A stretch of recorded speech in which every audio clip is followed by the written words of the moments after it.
Hello and welcome to the Underhive. We are back with some more How to Command the Death Guard. In this series, we're going to take a look at every aspect of the Death Guard. So whether you're looking to get more out of your army, or you're thinking of joining Nurgle's feculent festivities, then there's something here for you.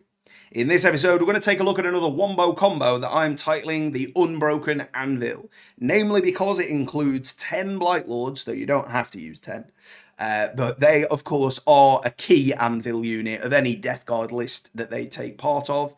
And they are, of course, the Unbroken Blades, as Mortarion refers to his sons himself. So, of course, the Unbroken Anvil. So let's dive in and take a look at this Wombo combo. Now, to begin with, I will say, this combo doesn't do anything crazy and out there like some of the other combos we've looked at that rely on using units that aren't necessarily in a typical list. Blight Lords are a very common pick. They've been good for many iterations of 40k over the last, several editions. So they have taken a place for many of us in our lists as a staple. Now, the reason I wanted to mention this combo is because it just plays Nephilim so well.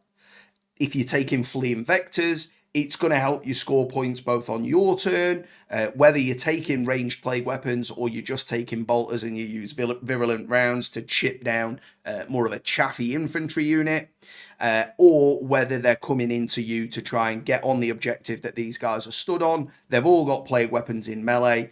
And I'm recommending running the Blight Spawn for making that unit fight last. So you can chop through them with the Blight Lords before they get a chance to strike, which is essentially a toughness increase to your Blight Lords because they're taking less attacks. And as a result of being Terminators, they can inflict the -4 leadership penalty for 1 CP, which means you are potentially going to be able to score 4 victory points, if not 5, on Fleeing Vectors each turn. That your opponent tries to come in and charge you on that objective, and that's in their turn.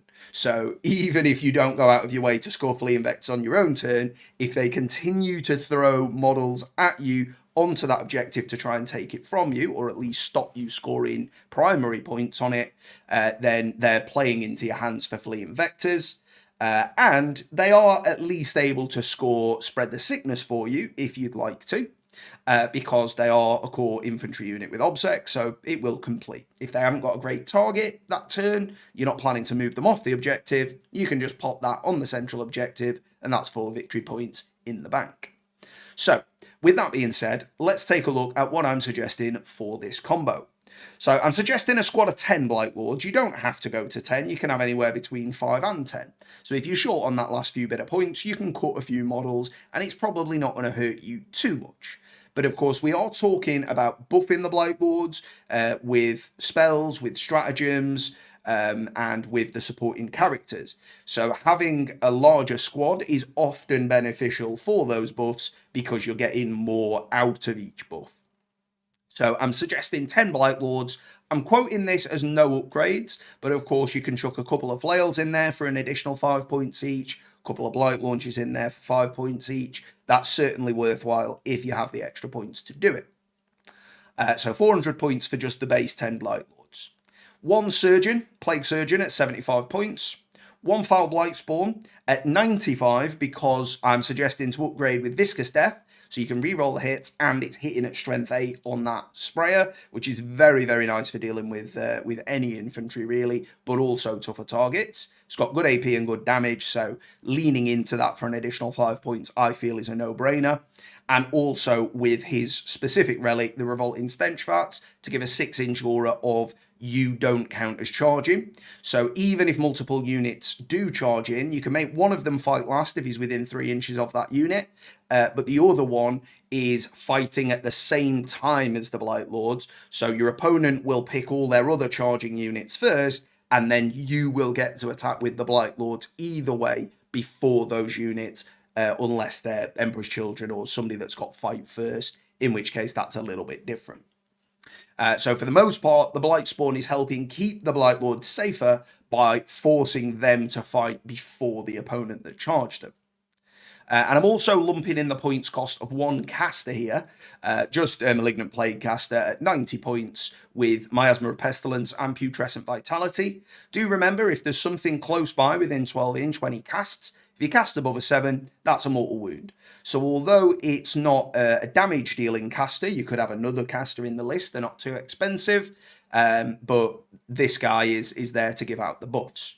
So that comes to a total of 660 points with at least 1 CP spent on the Blightspawn. I would also recommend chucking in a Plague Skull of Glyphilla. The Blightlord Champion's probably the best pick because your opponent's got 30 wounds to chew through to get rid of that relic before you can use it. Whereas with the Surgeon, the Blightspawn, and the Caster, they might be able to get a vehicle nearby that explodes and could kill them, or they might have the means to sort of come in and make one of their characters the closer target for something like a smite. Maybe they get a super smite and get rid of them before you could react.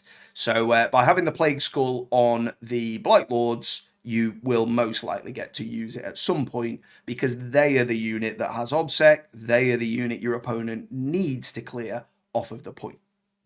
So as we've said there, all in all, it plays the secondaries really well, but holding objectives is how you win a game of Nephilim. Spending 660 points to all but guarantee you remain in control of that objective sounds like a big investment, but when that is the way you win games, it isn't that big of an investment. You've still got 1,340 points to do whatever you plan to do with the rest of the game, and this little sort of section of the army doesn't need any support from anything else, barring the use of a few CP.